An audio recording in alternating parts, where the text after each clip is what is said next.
शांताकारं भुजंगशयनं पद्मनाभं सुरेशं विश्वाधारं गगनसदृशं मेघवर्णं शुभांगं लक्ष्मीकान्तं कमलनयनं योगिभिध्यानगम्यं वंदे विष्णुभवभयहरं सर्वलोकैकनाथं।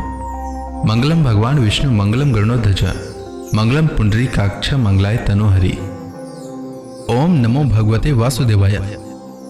आज का दिन आप सभी के लिए मंगलमय हो। एकादशी तिथि भगवान विष्णु को समर्पित होता है। सावन मास के शुक्ल पक्ष की एकादशी को पुत्रदा एकादशी के नाम से जाना जाता है। धार्मिक मान्यता है कि पुत्रदा एकादशी का व्रत रखने से संतान के कष्ट दूर हो जाते हैं। साथ ही इस व्रत के प्रभाव से पुत्र की प्राप्ति होती है और जन्म जन्मांतर के पाप कर्मों से छुटकारा मिल जाता है। पुत्रदा एकादशी तिथि पर भगवान विष्णु की पूजा की जाती है और दिन भर संयम में रहकर व्रत रखा जाता है। पुत्रदा एकादशी के दिन पुत्रदा एकादशी की कथा अवश्य सुनना चाहिए, साथ ही दूसरों को भी सुनाना चाहिए। इसके श्रवण मात्र से ही श्री हरि की कृपा प्राप्त होती है और मनोकामना पूर्ण होती है। तो आइए सुनते हैं पुत्रदा एकादशी व्रत कथा। सब धर्मों के ज्ञाता, वेद और शास्त्रों के अर्थ ज्ञान में पारंगत, सबके हृदय में रमण करने वाले श्री विष्णु के तत्व को जानने वाले तथा भगवत परायण प्रहलाद जी जब सुखपूर्वक बैठे हुए थे, उस समय उनके समीप स्वधर्म का पालन करने वाले महर्षि कुछ पूछने के लिए आए। महर्षियों ने कहा, प्रहलाद जी, आप कोई ऐसा साधन बताइए जिससे ज्ञान, ध्यान और इंद्रिय निग्रह के बिना ही अनायास भगवान विष्णु का परम पद प्राप्त हो जाता है। उनके ऐसा कहने पर संपूर्ण लोगों के हित के लिए उद्धत रहने वाले विष्णु भक्त महाभाग प्रहलाद जी ने संक्षेप में इस प्रकार कहा, महर्षियों, जो 18 पुराणों का सार से भी सारतर तत्व है, जिसे कार्तिकेय जी के पूछने पर भगवान शिव ने उन्हें बताया था, उसका वर्णन करता हूं, सुनिए। महादेव जी ने कार्तिकेय जी से कहा, जो कली में एकादशी की रात में जागरण करते समय वैष्णव शास्त्र का पाठ करता है, उसके कोटि जन्मों के किए हुए 4 प्रकार के पाप नष्ट हो जाते हैं। जो एकादशी के दिन वैष्णव शास्त्र का उपदेश करता है, उसे मेरा भक्त जानना चाहिए। जिसे एकादशी के जागरण में निद्रा नहीं आती तथा जो उत्साह पूर्वक नाचता और गाता है, वह मेरा विशेष भक्त है। मैं उसे उत्तम ज्ञान देता हूँ और भगवान विष्णु मोक्ष प्रदान करते हैं। अतः मेरे भक्त को विशेष रूप से जागरण करना चाहिए। जो भगवान विष्णु से वैर करते हैं, उन्हें पाखंडी जानना चाहिए। जो एकादशी को जागरण करते और गाते हैं, उन्हें आधे निमेष में अग्निष्टोम तथा अतिरात्र यज्ञ के समान फल प्राप्त हो जाता है। जो रात्रि जागरण में बारंबार भगवान विष्णु के मुखार बिंद का दर्शन करते हैं, उनको भी वही फल प्राप्त होता है। जिनके वंश के लोग एकादशी की रात में जागरण करते हैं, वही धन्य हैं। जिन्होंने एकादशी को जागरण किया है, उन्होंने यज्ञ, दान, गया, श्राद्ध और नित्य प्रयाग स्नान कर लिया है। उन्हें सन्यासियों का पुण्य भी मिल गया और उनके द्वारा इष्टपूर्त कर्मों का भी भली भांति पालन हो गया। सदानंद, भगवान विष्णु के भक्त जागरण सहित एकादशी व्रत करते हैं, इसलिए वे मुझे सदा ही विशेष प्रिय हैं। जो एकादशी की रात में भगवान विष्णु के आगे वैष्णव भक्तों के समीप गीता और विष्णु सहस्त्र नाम का पाठ करता है, वह उस परम धाम में जाता है जहां साक्षात भगवान नारायण विराजमान हैं। जो श्री हरि के समीप जागरण करते समय रात में दीपक जलाता है, उसका पुण्य 100 कल्पों में भी नष्ट नहीं होता। जो जागरण काल में मंजरी सहित तुलसी दल से भक्ति पूर्वक भगवान श्री हरि का पूजन करता है, उसका पुनः इस संसार में जन्म नहीं होता। स्नान, चंदन, लेप, धूप, दीप, नैवेद्य और तांबुल, यह सब जागरण काल में भगवान को समर्पित किया जाए तो उससे अक्षय पुण्य होता है। कार्तिकेय, जो भक्त मेरा ध्यान करना चाहता है, वह एकादशी की रात्रि में श्री हरि के समीप भक्ति पूर्वक जागरण करे। एकादशी के दिन जो लोग जागरण करते हैं, उनके शरीर में इंद्र आदि देवता आकर स्थित हो जाते हैं। जो जागरण काल में महाभारत का पाठ करते हैं, वे उस परम धाम में जाते हैं जहां सन्यासी महात्मा जाया करते हैं। जो उस समय श्री रामचंद्र जी का चरित्र 10 कंठवध पढ़ते हैं, वे योग वेताओं की गति को प्राप्त होते हैं। जिन्होंने श्री हरि के समीप जागरण किया है, उन्होंने चारों वेदों का स्वाध्याय, देवताओं का पूजन, यज्ञों का अनुष्ठान तथा सब तीर्थों में स्नान कर लिया। श्री कृष्ण से बढ़कर कोई देवता नहीं है और एकादशी व्रत के समान दूसरा कोई व्रत नहीं है। जहाँ भागवत शास्त्र है, भगवान विष्णु के लिए जहाँ जागरण किया जाता है और जहाँ सालग्राम शिला स्थित होती है, वहाँ साक्षात भगवान विष्णु उपस्थित होते हैं। पुत्रदा एकादशी व्रत की कथा के अनुसार एकादशियों के महात्म्य का आनंद लेते हुए युधिष्ठिर ने कहा, हे प्रभु, एक कल्याणकारी और महापुण्यदायी कथाएं सुनकर मेरे आनंद की सीमा नहीं है और मेरी जिज्ञासा बढ़ती जा रही है। हे कमल नयन, अब आप मुझे श्रावण माह के शुक्ल पक्ष की एकादशी की कथा सुनाने की कृपा करें। इस एकादशी का क्या नाम है तथा इसके व्रत का क्या विधान है? इसमें किस देवता का पूजन किया जाता है और इसका व्रत करने से किस फल की प्राप्ति होती है? श्री कृष्ण भगवान ने कहा, हे युधिष्ठिर, श्रावण माह के शुक्ल पक्ष की एकादशी की कथा के श्रवण मात्र से ही अनंत यज्ञ का फल प्राप्त होता है। हे युधिष्ठिर, द्वापर युग के आरंभ में ही महिष्मति नाम की एक नगरी थी। उस नगरी में महाजित नाम का एक राजा राज्य करता था। वह पुत्रहीन था, इसलिए वह सदा दुखी रहता था। उसे वह राज्य, सुख और वैभव सभी कुछ बहुत ही कष्टदायक प्रतीत होता था, क्योंकि पुत्र के बिना मनुष्य को इस लोक और परलोक दोनों में सुख नहीं मिलता है। राजा ने पुत्र प्राप्ति के बहुत उपाय किए, किंतु उसका हर उपाय निष्फल रहा। जैसे जैसे राजा महाजित वृद्धावस्था की ओर बढ़ता जा रहा था, वैसे वैसे उसकी चिंता भी बढ़ती जा रही थी। एक दिन राजा ने अपनी सभा को संबोधित करके कहा, न तो मैंने अपने जीवन में कोई पाप किया है और न ही अन्यायपूर्वक प्रजा से धन एकत्रित किया है, न ही कभी प्रजा को कष्ट दिया है और न कभी देवता और ब्राह्मणों का निरादर किया है। मैंने प्रजा का सदैव अपने पुत्र की तरह पालन किया है, कभी किसी से ईर्ष्या भाव नहीं किया, सभी को एक समान समझा है। मेरे राज्य में कानून भी ऐसे नहीं हैं जो प्रजा में अनावश्यक डर उत्पन्न करे। इस प्रकार धर्म युक्त राज्य करने पर भी मैं इस समय अत्यंत कष्ट पा रहा हूं। इसका क्या कारण है? मेरी समझ में कुछ नहीं आ रहा है। आप इस पर विचार करें कि इसका क्या कारण है और क्या इस जीवन में मैं इस कष्ट से मुक्त हो पाऊंगा। राजा के इस कष्ट के निवारण के लिए मंत्री आदि वन को गए, ताकि वहां जाकर किसी ऋषि मुनि को राजा का दुख बताकर कोई समाधान पा सके। वन में जाकर उन्होंने श्रेष्ठ ऋषि मुनियों के दर्शन किए।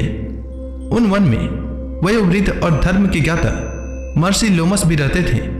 वे सभी जन महर्षि लोमस के पास गए। उन सब ने महर्षि लोमस को दंडवत प्रणाम किया और उनके सम्मुख बैठ गए। महर्षि के दर्शन से सभी को बड़ी प्रसन्नता हुई और सबने महर्षि लोमस से प्रार्थना की, हे देव, हमारे अहोभाग्य है कि हमें आपके दर्शनों का सौभाग्य प्राप्त हुआ। मंत्री की बात सुनकर लोमस ऋषि ने कहा, हे मंत्रीवर, आप लोगों की विनम्रता और सद्व्यवहार से मैं अति प्रसन्न हूं। आप मुझसे अपने आने का प्रयोजन कहें। मैं आपके कार्य को अपने सामर्थ्य के अनुसार अवश्य ही करूंगा, क्योंकि हमारा शरीर ही परोपकार के लिए बना है। लोमस ऋषि के ऐसे मृदु वचन सुनकर मंत्री ने कहा, हे ऋषिवर, आप हमारी सभी बातों को जानने में ब्रह्मा से भी ज्यादा समर्थ हैं, अतः आप हमारे संदेह को दूर कीजिए। महिष्मति नामक नगरी के हमारे महाराज महाजित बड़े ही धर्मात्मा व प्रजा वत्सल हैं। वह प्रजा का पुत्र की तरह धर्मानुसार पालन करते हैं, किंतु फिर भी वे पुत्रहीन हैं। हे महामुनि, इससे वह अत्यंत दुखी रहते हैं। हम लोग उनकी प्रजा हैं, हम भी उनके दुख से दुखी हो रहे हैं, क्योंकि प्रजा का यह कर्तव्य है कि राजा के सुख में सुख माने और दुख में दुख माने। हमें उनके पुत्रहीन होने का अभी तक कारण ज्ञात नहीं हुआ है, इसलिए हम आपके पास आए हैं। अब आपके दर्शन करके हमको पूर्ण विश्वास है कि हमारा दुख अवश्य ही दूर हो जाएगा, क्योंकि महान पुरुषों के दर्शन मात्र से ही प्रत्येक कार्य की सिद्धि हो जाती है। अतः आप हमें बताने की कृपा करें कि किस विधान से हमारे महाराज पुत्रवान हो सकते हैं। हे ऋषिवर, यह आपका हम पर व हमारे राज्य की प्रजा पर बड़ा ही उपकार होगा। ऐसी करुण प्रार्थना सुनकर लोमस ऋषि नेत्र बंद करके राजा के पूर्व जन्मों पर विचार करने लगे। कुछ पलों बाद उन्होंने विचार करके कहा, हे भद्रजनों, यह राजा पिछले जन्म में अत्यंत उदंड था तथा बुरे कर्म किया करता था। उस जन्म में यह एक गांव से दूसरे गांव में घुमा करता था। एक बार ज्येष्ठ माह के शुक्ल पक्ष की एकादशी के दिन की बात है। यह 2 दिन से भूखा था। दोपहर के समय एक जलाशय पर जल पीने गया। उस स्थान पर उस समय गर्भ धारण की हुई एक गाय जल पी रही थी। राजा ने उसको प्यासे ही वहां से भगा दिया और स्वयं जल पीने लगा। हे श्रेष्ठ पुरुषों, इसलिए राजा को यह कष्ट भोगने पड़ रहे हैं। एकादशी के दिन भूखा रहने का फल यह हुआ कि इस जन्म में यह राजा है और प्यासी गाय को जलाशय से भगाने के कारण पुत्रहीन है। यह जान सभी सभासद प्रार्थना करने लगे, हे ऋषि श्रेष्ठ, शास्त्रों में ऐसा लिखा है कि पुण्य से पाप नष्ट हो जाते हैं। अतः कृपा करके आप हमें कोई ऐसा उपाय बताइए जिससे हमारे राजा के पूर्व जन्म के पाप नष्ट हो जाएं और उन्हें पुत्र रत्न की प्राप्ति हो। सभासदों की प्रार्थना सुनकर लोमस मुनि ने कहा, हे श्रेष्ठ पुरुषों, यदि तुम श्रावण माह के शुक्ल पक्ष की पुत्रदा एकादशी का व्रत और रात्रि जागरण करो और उस व्रत का फल राजा के निमित्त कर दो तो तुम्हारे राजा के यहाँ पुत्र उत्पन्न होगा। राजा के सभी कष्टों का नाश हो जाएगा। इस उपाय को जानकर मंत्री सहित सभी ने महर्षि को कोटि कोटि धन्यवाद दिया तथा उनका आशीर्वाद लेकर अपने राज्य में लौट आए। तदुपरांत उन्होंने लोमस ऋषि की आज्ञानुसार पुत्रदा एकादशी का विधान पूर्वक उपवास किया और द्वादशी को उसका फल राजा को दे दिया। इस पुण्य के प्रभाव से रानी ने गर्भ धारण किया और 9 महीने पश्चात एक अत्यंत तेजस्वी पुत्र को जन्म दिया। हे पांडुपुत्र, इसीलिए इस एकादशी का नाम पुत्रदा पड़ा। पुत्र की इच्छा रखने वाले मनुष्य को विधान पूर्वक श्रावण माह के शुक्ल पक्ष की एकादशी का व्रत करना चाहिए। इस व्रत के प्रभाव से इस लोक में सुख और परलोक में स्वर्ग की प्राप्ति होती है। तो इसी के साथ पुत्रदा एकादशी व्रत की कथा समाप्त होती है। तो प्रेम से बोली भगवान विष्णु की जय, श्री कृष्ण भगवान की जय, समस्त देवी देवताओं की जय। पुत्रदा एकादशी के दिन पुत्रदा एकादशी व्रत की कथा के साथ ही 11 माता की कथा भी अवश्य सुनना चाहिए। इससे पुत्रदा एकादशी व्रत का दोगुना फल प्राप्त होता है। तो आइए सुनते हैं 11 माता की कथा। एकादशी भगवान विष्णु की साक्षात शक्ति है। जिस शक्ति ने उस असुर का वध किया है जिसे भगवान भी जीत पाने में असमर्थ थे, उस शक्ति के आगे मनुष्य के पाप रूपी असुर भला कैसे टिक सकता है। जिस शक्ति ने देवताओं के कष्ट को हर कर उन्हें सुख दिया, वह प्राणी मात्र को क्या नहीं दे सकती। सुख, समृद्धि, शांति और मोक्ष, समस्त सुख सहज ही प्राप्त हो जाते हैं। 11 माता की भक्ति में इतनी शक्ति है कि जिसके प्रभाव से मनुष्य को सहज ही सभी प्रकार के सुख प्राप्त होते हैं और अंत समय में मोक्ष की प्राप्ति होती है। 11 माता की कथा के अनुसार सतयुग में एक महाभयंकर दैत्य हुआ करता था। उसका नाम मूर था। उस दैत्य ने इंद्र आदि सभी देवताओं पर विजय प्राप्त कर उन्हें उनके पद से हटा दिया। तब इंद्र ने भगवान शंकर से प्रार्थना की, हे भोलेनाथ, हम सब देवता मूर दैत्य के अत्याचारों से दुखी होकर मृत्यु लोक में अपना जीवन व्यतीत कर रहे हैं। राक्षसों के भय से हम बहुत दुख और कष्ट भोग रहे हैं। मैं स्वयं बहुत दुखी और भयभीत हूँ। अन्य देवताओं की तो बात ही क्या करें। अतः हे कैलाशपति, कृपा कर आप मूर दैत्य के अत्याचार से बचाने का उपाय बताइए। देवराज इंद्र के प्रार्थना सुनकर भगवान शंकर ने कहा, हे देवेंद्र, आप भगवान श्री हरि विष्णु के शरण में जाइए। मधु कैटभ का संहार करने वाले भगवान विष्णु देवताओं को अवश्य ही इस भय से मुक्त करेंगे। भगवान शंकर के आदेश का पालन करते हुए इंद्र तथा अन्य देवता क्षीर सागर गए, जहाँ पर भगवान श्री हरि विष्णु शेष शैया पर विराजमान थे। इंद्र सहित सभी देवताओं ने भगवान विष्णु को देखा और उनके समक्ष उपस्थित होकर उनकी स्तुति करने लगे। वे कहने लगे, हे तीनों लोकों के स्वामी, आप स्तुति करने योग्य हैं। हम सभी देवताओं का आपको कोटि कोटि प्रणाम है। हे दैत्यों के संहारक, हम आपकी शरण में हैं। आप हमारी रक्षा करें। हे त्रिलोकपति, हम सभी देवता दैत्यों के अत्याचार से भयभीत होकर आपकी शरण में आए हैं। इस समय दैत्यों ने हमें स्वर्ग से निकाल दिया है और हम सभी देवता बड़ी ही दयनीय स्थिति में मृत्यु लोक में विचरण कर रहे हैं। अब आप ही हमारे रक्षक हैं, हमारी रक्षा करें। हे जगन्नाथ, आप हमारी रक्षा करें। देवताओं की करुण पुकार सुनकर भगवान श्री हरि विष्णु बोले, हे देवगणों, वह कौन सा दैत्य है जिसने देवताओं को जीत लिया है। आप सभी देवगण किसके भय से पृथ्वी लोक में भटक रहे हैं? क्या वह दैत्य इतना बलवान है जिसने इंद्र सहित सभी देवताओं को जीत लिया है? तुम निर्भय होकर मुझे सब हाल बताओ। भगवान विष्णु के इस स्नेहमयी वचनों को सुनकर देवेंद्र ने कहा, हे प्रभु, प्राचीन काल में ब्रह्म वंश में उत्पन्न हुआ नाड़ी जंगम नाम का एक असुर था, जिसका मोर नामक एक पुत्र है, जो चंद्रवती नामक नगरी में निवास करता है, जिसने अपने बल से मृत्यु लोक और देवलोक को जीत लिया है और सब देवताओं को देवलोक से निकालकर अपने दैत्य कुल के असुरों को इंद्र, अग्नि, यम, वरुण और चंद्रमा आदि सभी को लोकपाल बना दिया है। वह स्वयं सूर्य बनकर पृथ्वी को तापता है और स्वयं मेघ बनकर जल की वर्षा करता है। अतः आप इस बलशाली भयानक असुर का संहार करके देवताओं की रक्षा करें। देवेंद्र के मुख से ऐसे वचन सुनकर भगवान विष्णु बोले, हे देवताओं, मैं आपके शत्रु का शीघ्र ही संहार करूंगा।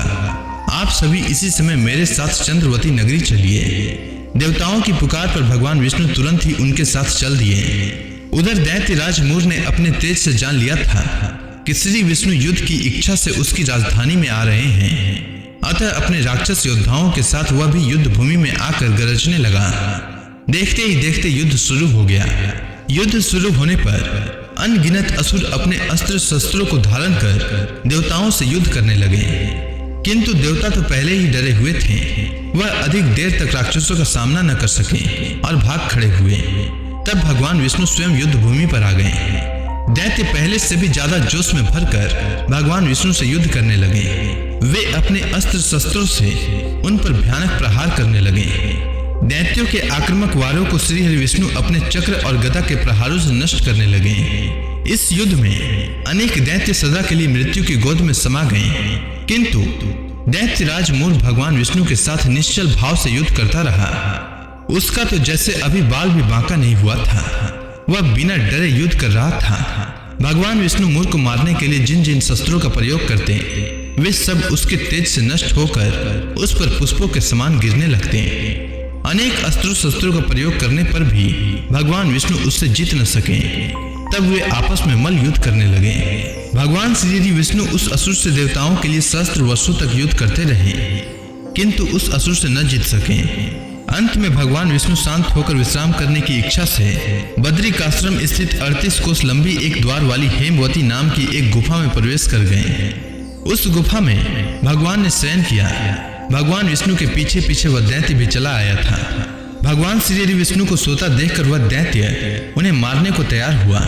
वह सोच रहा था कि आज मैं अपने चिर शत्रु को मारकर हमेशा हमेशा के लिए निष्कंटक हो जाऊंगा, परंतु उसकी यह इच्छा पूर्ण न हो सकी, क्योंकि उसी समय भगवान विष्णु की देह से दिव्य वस्त्र धारण किए एक अत्यंत मोहिनी कन्या उत्पन्न हुई और राक्षस को ललकार कर उससे युद्ध करने लगी।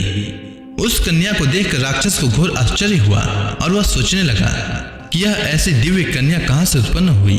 और फिर वह असुर उस कन्या से लगातार युद्ध करता रहा। कुछ समय बीतने पर उस कन्या ने क्रोध में आकर उस दैत्य के अस्त्र शस्त्रों को टुकड़े टुकड़े कर दिए। अब तो उस दैत्य को बड़ा ही क्रोध आया और वह सारी मर्यादाएं भंग करके उस कन्या से मल्ल युद्ध करने लगा। उस तेजस्वी कन्या ने उसको धक्का मारकर मूर्छित कर दिया और उसकी मूर्छा टूटने से पूर्व ही उसका सिर काटकर धड़ से अलग कर दिया। सिर काटते ही वह असुर पृथ्वी पर गिरकर मृत्यु को प्राप्त हुआ। बाकी बचे असुर अपने राजा का ऐसा दुखद अंत देखकर भयभीत होकर पाताल लोक में भाग गए। भगवान विष्णु जब निद्रा से जागे तो उस असुर को मरा देखकर उन्हें घोर आश्चर्य हुआ और वे सोचने लगे कि इस महाबली को किसने मारा है। तब वह तेजस्वी कन्या श्री हरि से हाथ जोड़कर बोली, हे जगदीश्वर, यह असुर आपको मारने को उद्यत था। तब मैंने आपके शरीर से उत्पन्न होकर इस असुर का वध किया है। कन्या की बात सुनकर भगवान बोले, तुमने इस असुर को मारा है, अतः हे कन्या, मैं तुमसे अत्यंत प्रसन्न हूँ। इसे मारकर तुमने तीनों लोकों के देवताओं के कष्ट को हरा है, इसीलिए तुम अपनी इच्छा अनुसार वरदान मांग लो। मैं तुम्हारी प्रत्येक इच्छा को पूर्ण करूंगा। भगवान की बात सुनकर कन्या बोली, हे प्रभु, मुझे यह वरदान दीजिए कि जो मनुष्य या देव मेरा व्रत करे उसके सभी पाप नष्ट हो जाएं और अंत में उसे स्वर्ग लोक की प्राप्ति हो। मेरे व्रत का आधा फल रात्रि को मिले और उसका आधा फल एक समय भोजन करने वाले को मिले। जो श्रद्धालु भक्ति पूर्वक मेरे व्रत को करे वे निश्चय ही वैकुंठ लोक को प्राप्त करे। जो मनुष्य मेरे व्रत में दिन तथा रात्रि को एक बार भोजन करे वह धन धान्य से भरपूर रहे। कृपा करके मुझे ऐसा वरदान दीजिए। भगवान श्री विष्णु ने कहा, हे कन्या, ऐसा ही होगा। मेरे और तुम्हारे भक्त एक ही होंगे और अंत में संसार में प्रसिद्धि को प्राप्त होकर मेरे लोक को प्राप्त करेंगे। हे कल्याणी, तुम एकादशी को पैदा हुई हो, इसीलिए तुम्हारा नाम भी एकादशी हुआ। और क्योंकि तुम मेरे अंश से उत्पन्न हुई हो, इसीलिए संसार में तुम उत्पन्ना एकादशी के नाम से जानी जाओगी। तथा जो मनुष्य इस दिन व्रत करेंगे उनके समस्त पाप समूल नष्ट हो जाएंगे। तुम मेरे लिए अब तीज, अष्टमी, नवमी और 14 से भी अधिक प्रिय हो। तुम्हारे व्रत का फल सब तीर्थों के फल से भी महान होगा। यह मेरा अकाट्य कथन है। इतना कहकर भगवान श्री विष्णु उसी स्थान पर अंतर ध्यान हो गए। अब आप सभी भक्तगण हाथ जोड़कर भगवान श्री हरि का ध्यान करें। आरती होने वाली है। ओम जय एकादशी माता, मैया जय एकादशी माता। विष्णु पूजा व्रत को धारण करके, विष्णु पूजा व्रत को धारण करके शक्ति मुक्ति पाता। ओम जय एकादशी माता। तेरे नाम गिनाऊं देवी, भक्ति प्रदान करनी, भक्ति प्रदान करनी। गण गौरव की देनी माता, गण गौरव की देनी माता। शास्त्रों में बरनी। ओम जय एकादशी माता। मार्गशीर्ष कृष्ण पक्ष की उत्पन्ना, विश्व तारणी जनमी, मैया विश्व तारणी जनमी। शुक्ल पक्ष में हुई मोक्षदा, शुक्ल पक्ष में हुई मोक्षदा। मुक्तिदाता बन के भरमी। ओम जय एकादशी माता। पौष के कृष्ण पक्ष की सफला नामक है। शुक्ल पक्ष में होए पुत्रदा, आनंद अधिक रहे। ओम जय एकादशी माता। नाम सट तिला माघ मास में कृष्ण पक्ष आवे, मैया कृष्ण पक्ष आवे। शुक्ल पक्ष में जया कहावे, शुक्ल पक्ष में जया कहावे। विजय सदा पावे। ओम जय एकादशी माता। विजया फाल्गुन कृष्ण पक्ष में शुक्ला अमला की, मैया शुक्ला अमला की। पाप मोचनी कृष्ण पक्ष में चैत्र महाबली की। ओम जय एकादशी माता। चैत्र शुक्ल में नाम कामदा, धन देने वाली, मैया धन देने वाली। नाम बरूथनी कृष्ण पक्ष में बैसाख माहवाली। ओम जय एकादशी माता। शुक्ल पक्ष में होए मोहिनी, अपराज्येष्ठ कृष्ण पक्षी, मैया अपराज्येष्ठ कृष्ण पक्षी। नाम निर्जला सब सुख करने, शुक्ल पक्ष रखी। ओम जय एकादशी माता। योगिनी नाम आषाढ़ में जानो, कृष्ण पक्ष करनी, मैया कृष्ण पक्ष करनी। देव सैनी नाम कहायो, शुक्ल पक्ष धरनी। ओम जय एकादशी माता। कामिका श्रावण मास में आवे, कृष्ण पक्ष कहिए, श्रावण शुक्ला होए पवित्रा आनंद से रहिए। ओम जय एकादशी माता। अजा भाद्रपद कृष्ण पक्ष की परिवर्तनी शुक्ला, मैया परिवर्तनी शुक्ला। इंद्राश्विन कृष्ण पक्ष में व्रत से भव सागर निकला। ओम जय एकादशी माता।